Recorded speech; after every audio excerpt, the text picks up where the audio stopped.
E de fazer podcast, episódio de hoje, os temperamentos e uma mente transformada por Deus.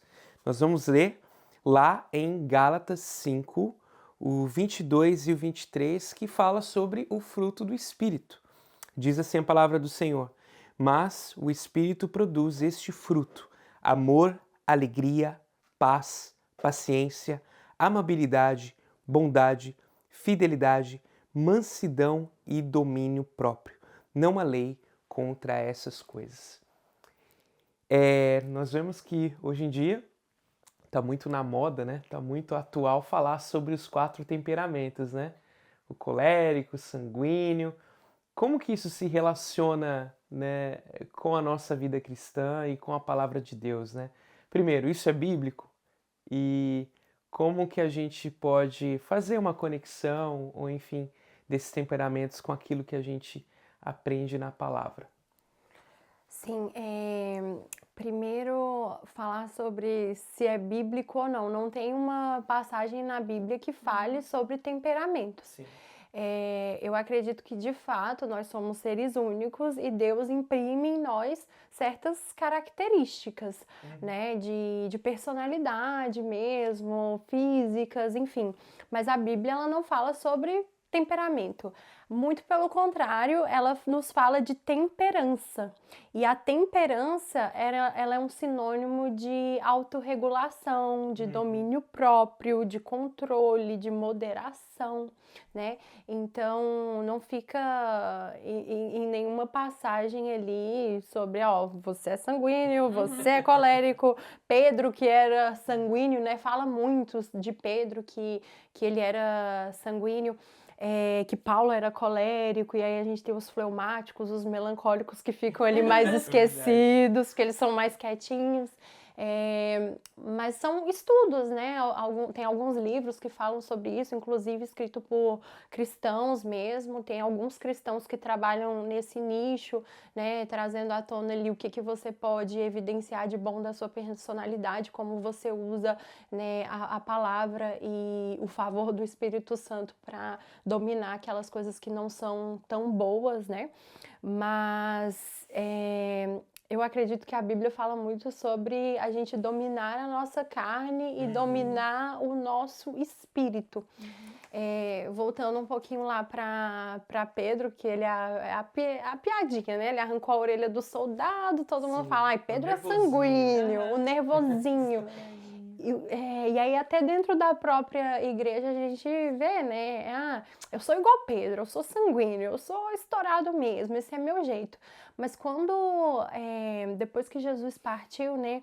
E eles receberam o Espírito Santo, a gente vê que Pedro, ele alcançou uma maturidade, né? Uma maturidade espiritual. Isso fica muito claro numa passagem lá de 2 Pedro, 2 Pedro 1, do versículo 5 ao versículo 8, né? Uma passagem bem profunda que ele fala assim: por isso mesmo, empenhem-se para acrescentar à sua fé a virtude, o conhecimento, ao conhecimento, o domínio próprio, ao domínio próprio, a perseverança, a piedade, a fraternidade e a fraternidade, o amor.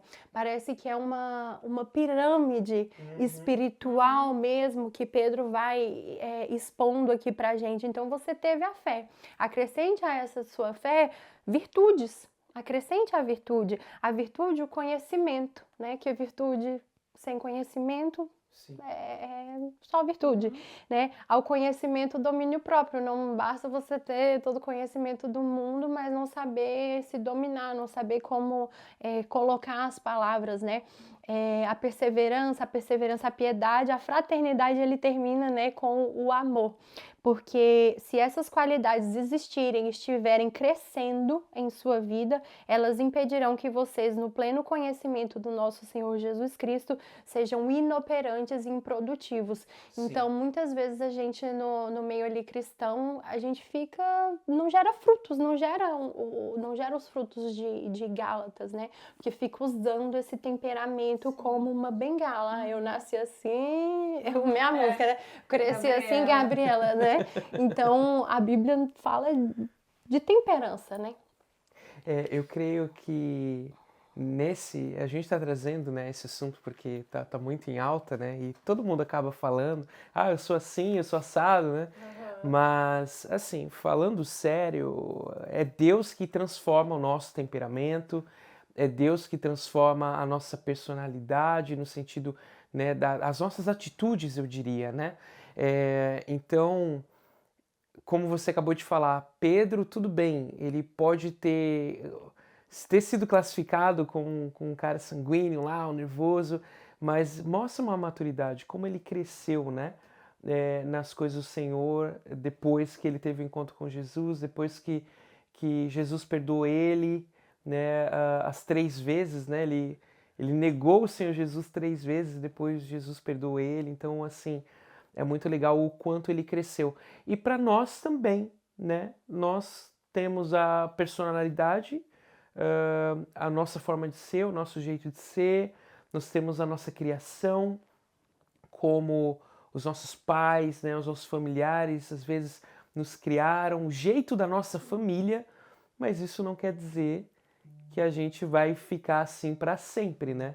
Pelo contrário, a gente pode ser transformado por Jesus. E a gente precisa deixar ser transformado, né? Porque cai no assunto do vitimismo novamente, né? Usar como uma bengala, como a Gabi falou, porque eu sou assim porque eu fui criada dessa maneira.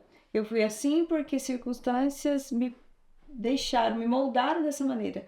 Mas se nós entendermos, né, perante a palavra do Senhor, nós entendemos que nós podemos ser transformados. Com certeza. Pelo Espírito Santo, né? Sim. Pedro, ele era até o momento em que ele recebeu o Espírito Santo, né? Ele caminhava com Jesus, mesmo assim ele ainda era essa pessoa explosiva, ele ainda era, né, essa pessoa que reagia, fala uma coisa aqui, ele já rebate, já fala outra, já tem algumas maneiras de reagir, né, conforme ali a caminhada, mas quando o Senhor, né, vai aos céus e ele recebe o Espírito Santo, já é um outro Pedro. Paulo também, né, o colérico, como todo mundo conhece, né, sanguinário, mata mesmo, sem dó, mas quando ele tem real encontro com Jesus, ele é outra pessoa. Então também nós precisamos entender que as pessoas elas nos veem de uma maneira uma vida inteira sem Jesus, e quando nós temos o real encontro com Jesus, se nós nos permitirmos ser mudados, de fato, quando nós nos encontramos, nós precisamos nos render e deixar que o Senhor nos transforme, né? E não usar isso como a maneira que eu vivia, a maneira que eu vivia até ontem, eu vou continuar isso porque é o meu jeito. Não, mas eu conheci Jesus agora e eu preciso que essa maneira que eu vivo precisa ser lapidada, precisa ser transformada. Tem coisas que realmente é parte da nossa personalidade, né? E é o que muita gente fala, personalidade forte. Eu sou assim mesmo porque eu sou. Eu falo mesmo. Eu falo mesmo, não. Você não tá... O Senhor Jesus não ensina isso. Você só é mal educado. Né? Então, a respeito da língua. Da língua, a Bíblia fala muito sobre o domínio da própria língua. Lá em Tiago 3, a partir do versículo 4, ele faz uma analogia com os navios, né? Tomem também como exemplo os navios. Embora sejam tão grandes e impelidos por fortes ventos, são dirigidos por um leme muito pequeno, conforme a vontade do piloto. Semelhantemente, a língua é um pequeno órgão do corpo, mas se vangloria de grandes coisas. Vejam como um grande bosque é incendiado por uma simples fagulha. Assim também a língua é um fogo e é um mundo de iniquidade. Colocada entre os membros do nosso corpo, contamina a pessoa por inteiro. Incendeia todo o curso de sua vida, sendo ela mesma incendiada pelo inferno. Olha como isso é forte. É um pequeno órgão do nosso corpo que, se a gente não conseguir refrear, não conseguir ter domínio sobre as nossas palavras, a gente tiver uma língua incontrolável, a gente incendeia um bosque, coloca irmãos contra irmãos, né? E aí ele continua dizendo, é bem forte essa passagem aqui: com a língua bendizemos o Senhor e Pai, e com essa mesma língua, a gente amaldiçoa os homens feitos à semelhança de Deus. A gente amaldiçoa os irmãos, né? Da mesma boca procedem bênção e maldição. Meus irmãos, não pode ser assim. Acaso podem sair água doce e água amarga da mesma fonte? Meus irmãos, pode uma figueira produzir azeitonas ou uma videira figos? E aí volta para a questão do fruto. Você vai produzir aquilo que você está plantando. E não adianta ficar se baseando é o meu temperamento mesmo, eu sou mesmo assim. A Bíblia fala de se despir, né? Do velho homem, e que uma fonte de água salgada não pode produzir água doce. Então a gente tem que realmente segurar a nossa linguinha abençoada. Sim. Cuidar disso também, né? Não... Quando a gente fala sobre o fruto do Espírito, a gente muitas vezes esquece que antes desse versículo em Gálatas 5:22, tem o 5:20 a partir do versículo 19, que são os desejos da natureza humana. São as obras da carne.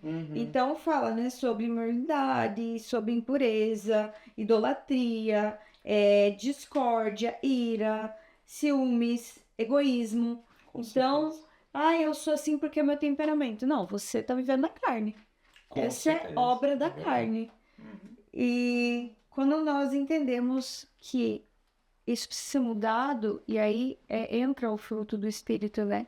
Eu não posso mais viver com a obra da carne sendo manifesta na minha vida. Eu preciso que realmente o Espírito Santo mostre através de mim o fruto do Espírito, que é amor, alegria, paz, bondade, fidelidade, amabilidade, mansidão e domínio próprio.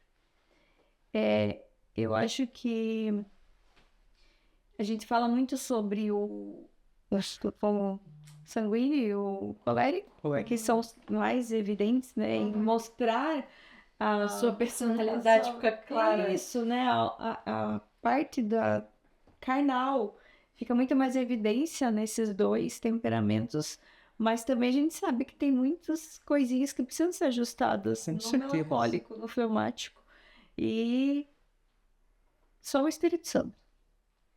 Não tem outra solução. A Bíblia bate muito nessa tecla do domínio próprio, né? Lá em Provérbios tem uma passagem no Provérbios 25:28 que fala assim: como a cidade com seus muros derrubados, assim é quem não sabe dominar-se. Ou seja, não tem proteção nenhuma.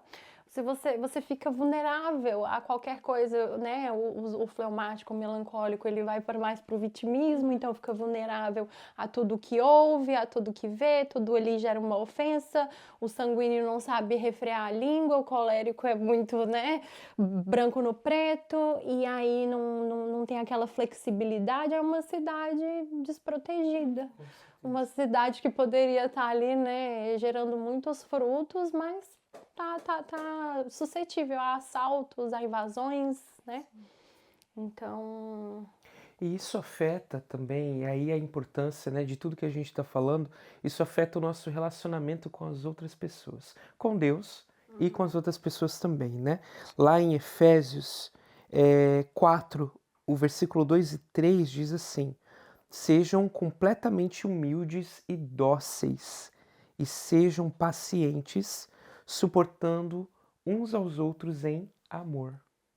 Que é exatamente o primeiro ali do fruto do Espírito, né? Dos 9 gominhos. O primeiro é amor, alegria, paz. Se não tiver amor, né? Como Paulo diz, eu vou ser como um sino que retine. Tudo que eu fizer, se não tiver amor, né? E como que eu mostro amor? Com equilíbrio, com autocontrole, com domínio próprio. Então, essas coisas são muito importantes que a gente fale, porque é a prática do nosso dia mesmo, da nossa vida cristã, de fato, né? Nós precisamos pedir para Deus que nos ajude, de fato, a sermos mais controlados, mais equilibrados, porque isso afeta a forma com que as pessoas, com que nós nos relacionamos com as pessoas e como elas nos enxergam, né? É claro que a gente não faz o que faz ou pede para que o nosso temperamento seja transformado para agradar outras pessoas. A gente sabe que não é esse o nosso papel. Mas nós pedimos para o Senhor para sermos transformados para que as pessoas possam ver Jesus em nós. E as pessoas passem a desejar esse Jesus. Então, e aí vamos para a prática aqui, né?